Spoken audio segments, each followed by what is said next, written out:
Hello दोस्तों, मेरे channel Shivshakti यात्रा में आप लोगों का बहुत बहुत स्वागत है। मैंने अपने पिछले वीडियो में बताया था कि भागवत गीता क्या है और इसे हम कैसे समझें। तो हम शुरू करते हैं, ठीक है।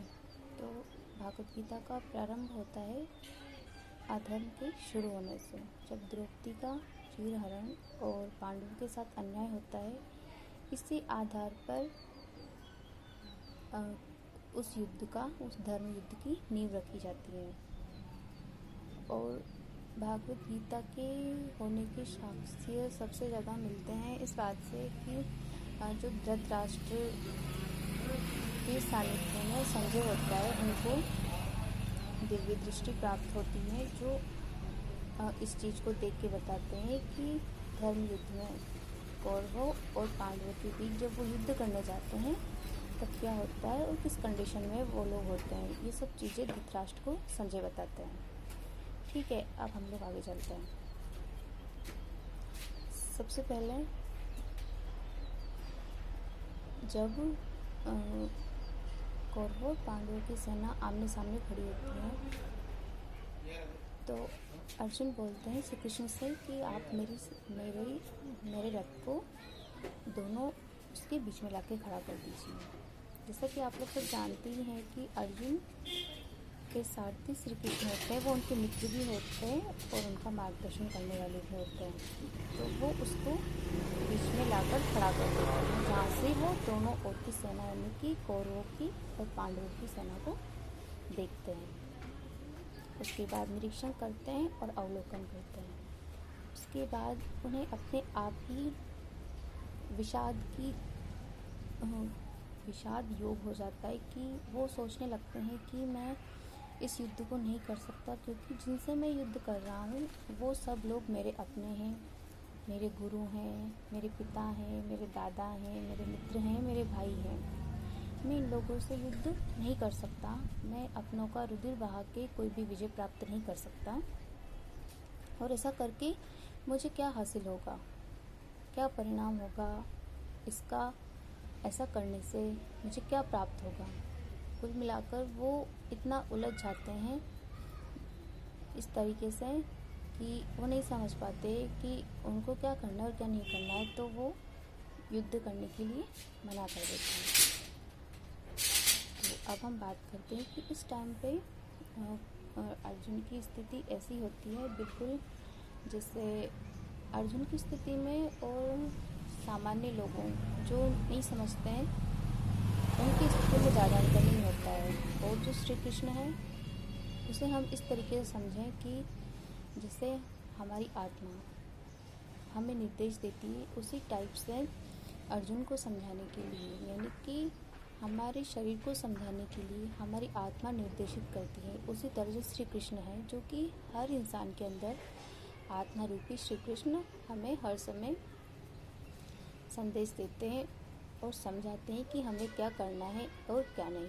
ये वार्तालाप इसी के ऊपर है और इसी को भागवत गीता कहा गया है, जो ज्ञान श्री कृष्ण देते हैं। तो इसमें क्या होता है कि जब अर्जुन युद्ध करने के लिए मना कर देता है, तो क्यों मना करता है, वो ये सब सोचने लगता है कि मैं युद्ध क्यों करूं।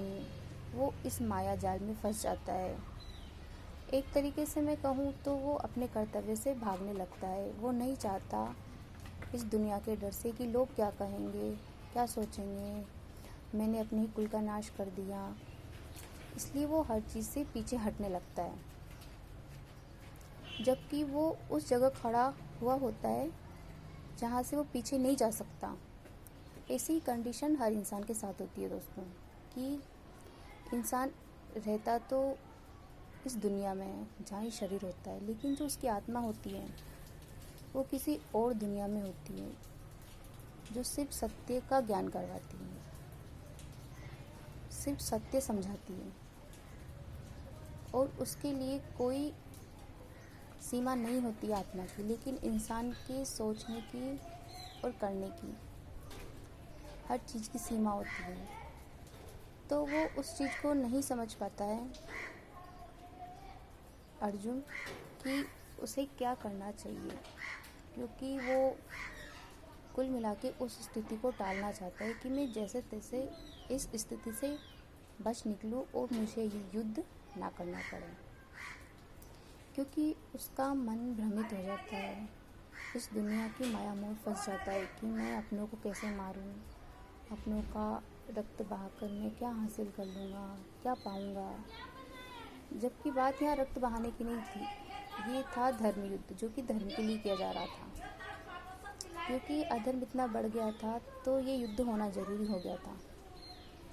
तो श्री कृष्ण उनको समझाने के लिए और उनको बताने के लिए उनको सत्य का मार्गदर्शन देते हैं।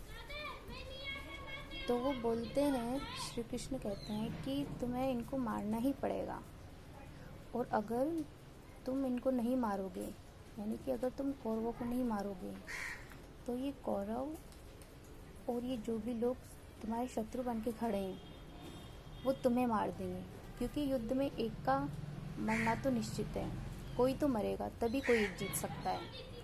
लेकिन ये धर्म युद्ध किया जा रहा था जहाँ श्री कृष्ण थे, तो यानी कि जीत सिर्फ सत्य की होनी थी, लेकिन अर्जुन बार बार पीछे हटा जा रहा था। तो श्री कृष्ण के बताने के बाद कि हाँ ऐसा करना है, फिर भी अर्जुन संशय की स्थिति में था और वो इतना दुखी हो रहे थे मनी मन कि वो नहीं समझ पा रहे थे, और उन्होंने अपना गांडीव जो धनुष था वो छोड़ दिया और उन्होंने बोला कि मैं युद्ध नहीं करूँगा, चाहे कौरव और वो सामने जो शत्रु सेना है वो मुझे मार दे, लेकिन मैं ये युद्ध नहीं कर सकता। वो ऐसा श्री कृष्ण से बोलते हैं। ठीक है, अगर आपको इस वीडियो में कोई भी प्रॉब्लम आ रही है तो आप कमेंट सेक्शन में लिख सकते हैं, और वीडियो पसंद आई हो तो लाइक शेयर और सब्सक्राइब ज़रूर कीजिए, और तब तक के लिए अपना ख्याल रखिए।